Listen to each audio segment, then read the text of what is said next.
No coração da Bahia, entre povoados isolados, cercados pela caatinga e por estradas de chão batido, surgiu uma das histórias mais arrepiantes da década de 70. A lenda da mulher de branco da estrada do povoado Melquides, no município de Iaçu.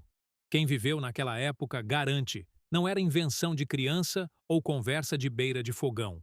Era algo real, repetido em diferentes noites, visto por trabalhadores da roça, caminhoneiros, vaqueiros e famílias inteiras que se arriscavam a passar pela estrada.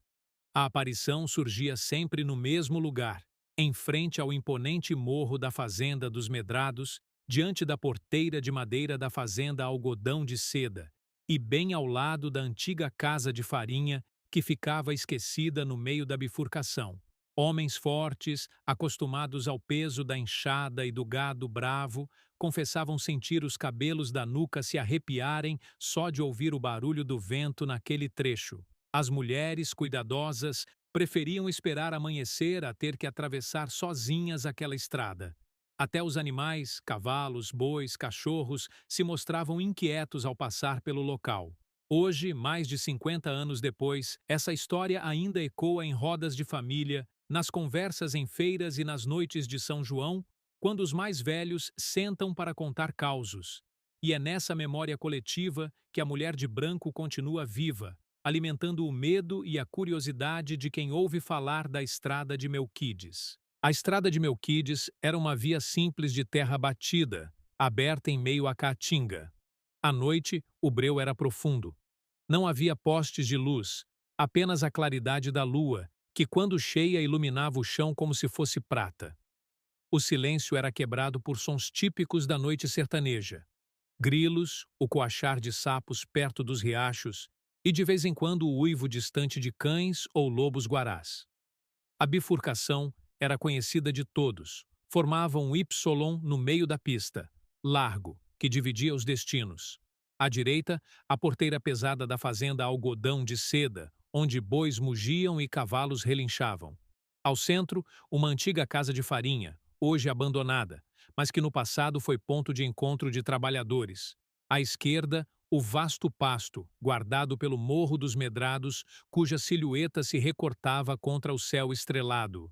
A vegetação era de caatinga, mandacarus erguidos como sentinelas, árvores retorcidas, chão seco e poeirento. Quando o vento soprava, levantava poeira fina e assobiava pelos galhos, criando uma sinfonia natural de assombro. Era nesse cenário de solidão e mistério que a mulher de branco aparecia.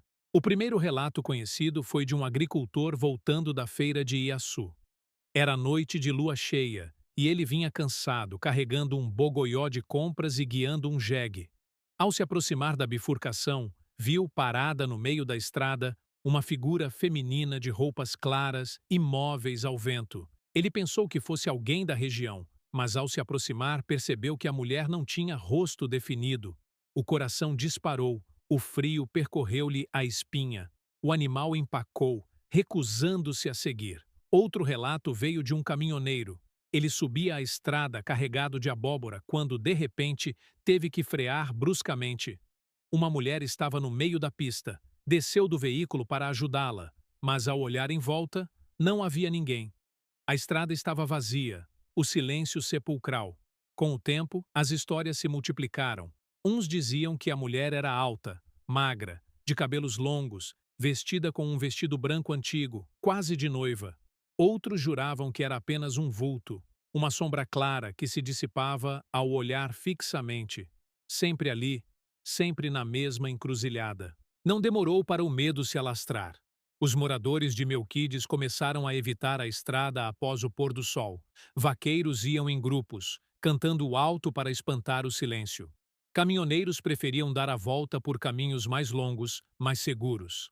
Na feira de Iaçu, o assunto se repetia. Uns falavam de um vento gelado que surgia do nada, outros relatavam ouvir passos atrás de si sem ninguém por perto. Até crianças começaram a usar a lenda como motivo de brincadeira. Se você não correr, a mulher de branco vai te pegar na estrada. As noites nunca mais foram as mesmas. Aquela região, antes apenas mais um trecho de terra batida, tornou-se sinônimo de assombro. O caminhoneiro. Eu juro que vi. Ela estava no meio da pista. Pensei que fosse uma pessoa perdida. Quase bati o caminhão. Desci correndo. Mas não tinha ninguém. Só o barulho da noite e o vento no capim. O vaqueiro. Eu vinha de uma festa na casa de Maria Bigode, a viola ainda pendurada no ombro. Vi uma mulher caminhando devagar, entrando na casa de farinha. Esperei que saísse, mas ela nunca mais saiu. O grupo de jovens. Voltávamos de bicicleta, 4 rapazes. Ela estava encostada na porteira da fazenda Algodão de Seda, parada, imóvel. Olhava para a gente. Passamos rápido. Quando viramos para trás, sumiu. Cada testemunho tinha detalhes próprios, mas todos coincidiam em algo: a presença fixa no mesmo ponto da estrada. As explicações dividiam a comunidade.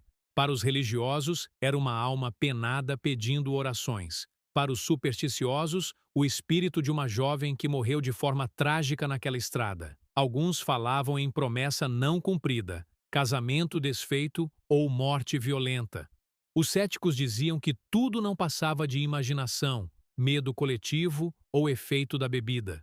Mas a pergunta persistia: como tantas pessoas diferentes podiam descrever a mesma coisa, no mesmo lugar, por anos seguidos?